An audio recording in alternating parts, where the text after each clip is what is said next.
Céad Míle Fáilte.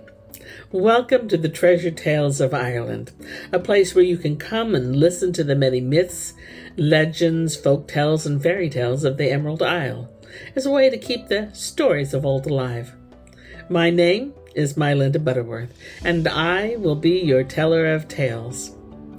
I hope you will join me each week for new tales, and if you enjoy my work, then like, subscribe, and comment, so you don't miss an episode, and check out all my other playlists for more tales. Before we start, you should note that if you're using the closed caption feature of this video, many Irish names don't sound the way they look, and we've made every attempt to pronounce them properly. Now, let's get started. Today, we continue with the stories of the ever-living living ones, part 9 of 15, Mannanan at Play, episode 16. And it was he went playing tricks through Ireland a long time after that again. The time he came, the name of O'Donnell's Kern. It is the way it happened. Dubh O'Donnell was holding a feast one time at Bealaha Shannock, and his people were boasting of the goodness of his house and of his musicians, and while they were talking, they saw a clown coming towards them. Old striped clothes he had, and puddle water splashing in his shoes, and his sword sticking out naked behind him, and his ears through the old cloak that was over his head. And in his hand he had 3 spears of holly wood, scorched and blackened. He wished O'Donnell great health, and O'Donnell did the same to him, and asked where did he come from. "It is I, where I am," he said. "I slept last night at Dún Monady of the King of Alban. I am a day in Ila, a day in Comtiata, a day in Rocklin, a day in the watchman's seat in Slieve a pleasant, rambling, wandering man am I, and it is with yourself I am now, O'Donnell," he said. "Let the gatekeeper be brought to me," said O'Donnell.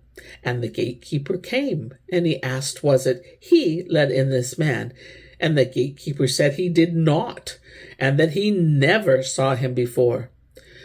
"Let him off, O'Donnell," said the stranger, "for it was as easy for me to come in as it will be for me to go out again." There was wonder on them all then, any man to have to come into the house without passing the gate.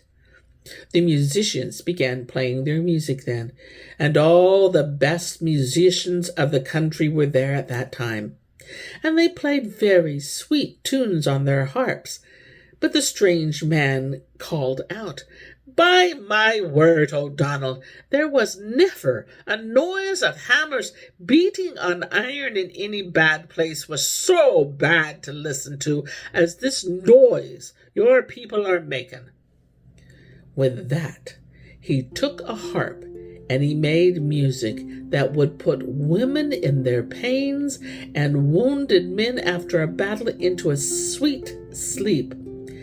And it is what O'Donnell said: "Since I first heard talk of the music of the She that is played in the hills under the earth below us, I never heard better music than your own. And it is a very sweet player you are," he said. "One day I am sweet, another day I am sour," said the clown. Then O'Donnell bade his people to bring him to sit near himself. "I have no mind to do that," he said. "I would sooner be as I am, an ugly clown, making sport for high-up people." Then O'Donnell sent him down clothes, a hat, and a striped shirt and a coat, but he would not have them. "I have no mind," he said, "to let high-up people be making a boast of giving them to me." They were afraid then he might go from them, and they put 20 armed horsemen and 20 men on foot to hold him back from leaving the house, and as many more outside at the gate, for they knew him not to be a man of this world. "What are these men for?" said he. "They are to keep you here," said O'Donnell. "By my word, it is not with you. I will be eating my supper tomorrow," he said, "but at Croc Anya, where Sean, son of the Earl, is Daishi Mumon. If I find you give one stir out of yourself between this and the morning, I will knock you into a round lump there on the ground," said O'Donnell. But at that, the stranger took up the harp again, and he made the same sweet music as before. And when they were all listening to him, he called out to the men outside, "Here I am coming, and watch me. Well now, as you will lose me." When the men that were watching the gate heard that, they lifted up their axes to strike at him. But in their haste, it was at one another they struck, till they were all lying stretched in blood. Then the clown said to the gatekeeper, "Let you ask 20 cows and 100 of free land of O'Donnell as a fee for bringing his people back to life. And take this herb," he said, "and rub it in the mouth of each man of them, and he will rise up whole and well again." So the gatekeeper did that, and he got the cows and the land from O'Donnell, and he brought all the people to life again. Now at that time Sean, son of the Earl, was holding a gathering on the green in front of his dune, and he saw the same man coming towards him, and dressed in the same way, the water splashing in his shoes. But when he asked who was he gave himself the name of a very learned man, Duraton O'Duraton, and he said it was by Asrua he was come, and by Kern, and was from that to Corsleeve, and to the Moy Larg of the Dogda, and into the district of High Colonel Coa, till I came to yourself, he said, by Cruahon of Moy-Ah. So they brought him into the house, and gave him wine for drinking and water for washing his feet, and he slept till the rising of the sun on the morrow. And at that time Sean, son of the Earl, came to visit him. And he said, "It is a long sleep you had, and there is no wonder in that, in your journey so long yesterday. But I often heard of your learning in books, and of your skill in the harp, and I would like to hear you this morning," he said.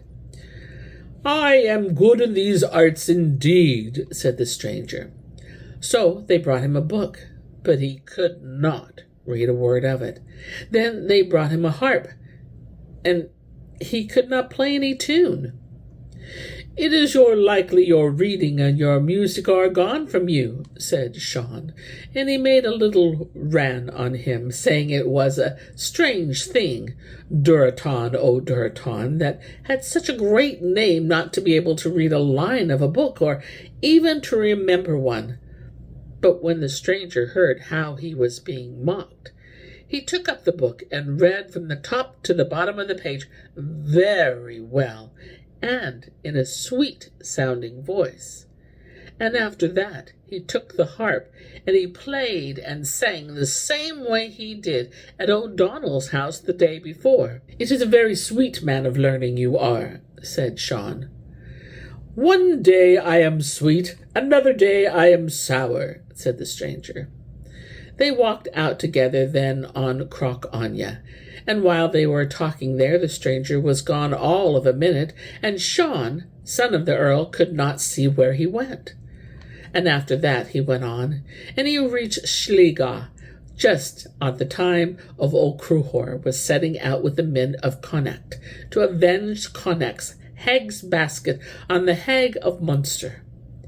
And this time he gave himself the name of Gilead Decare, the bad servant, and he joined with the men of Connacht, and they went over to Shannon, westward into Munster.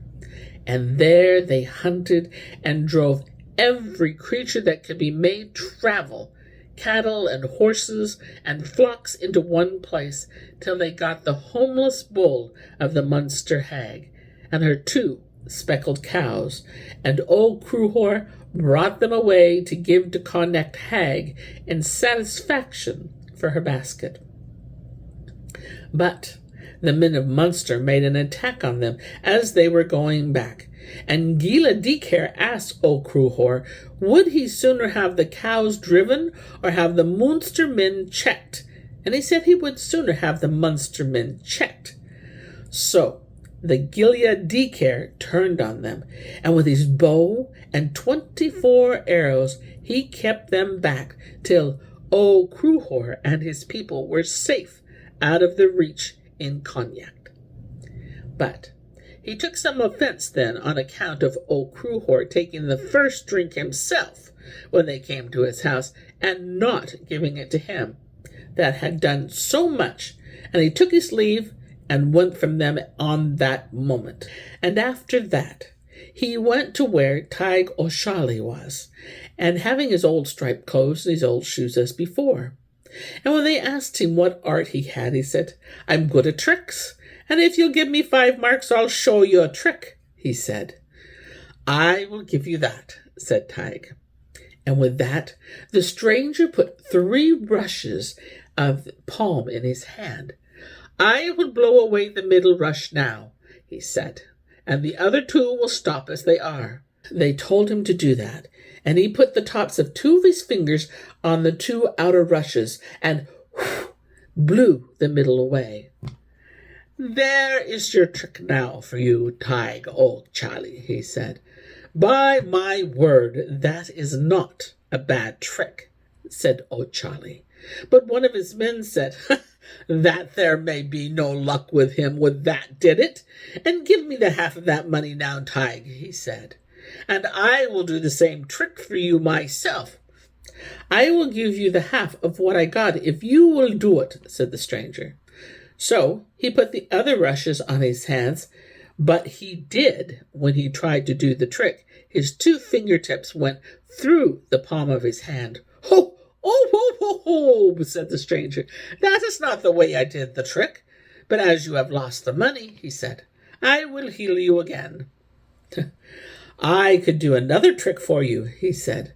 I could wag the ear on one side of my head, and the ear on the other side would stay still.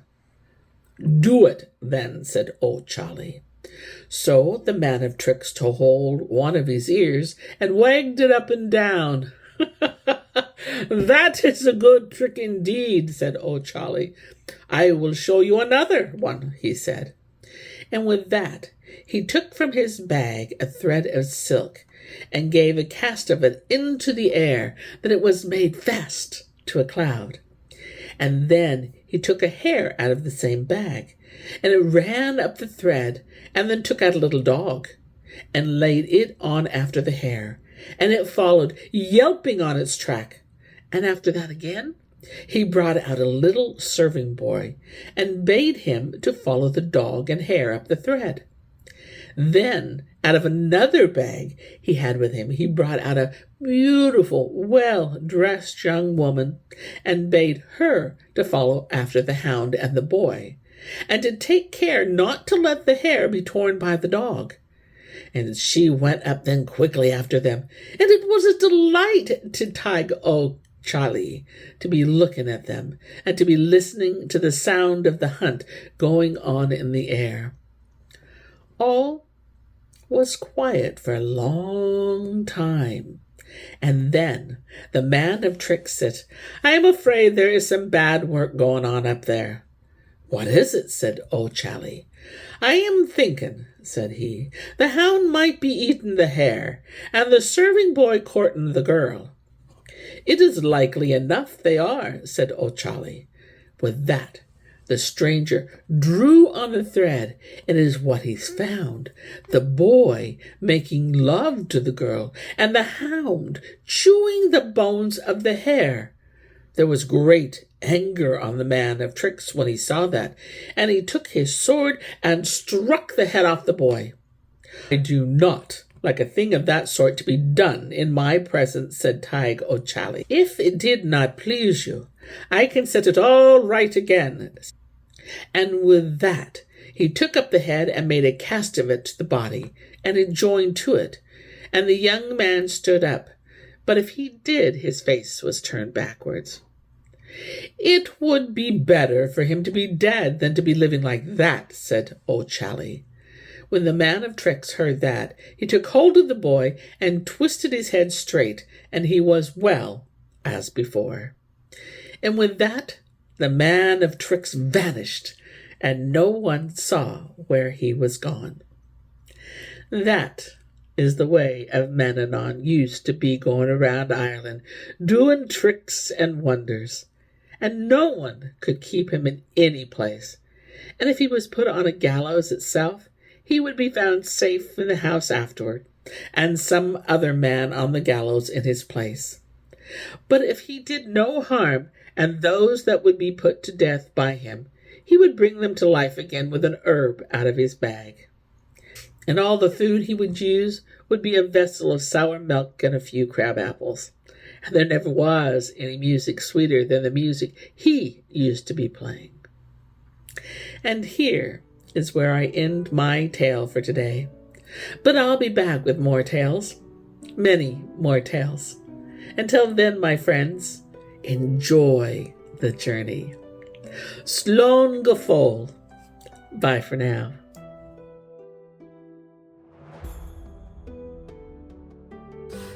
If you enjoyed this story, please give us a thumbs up and comment. It truly helps us.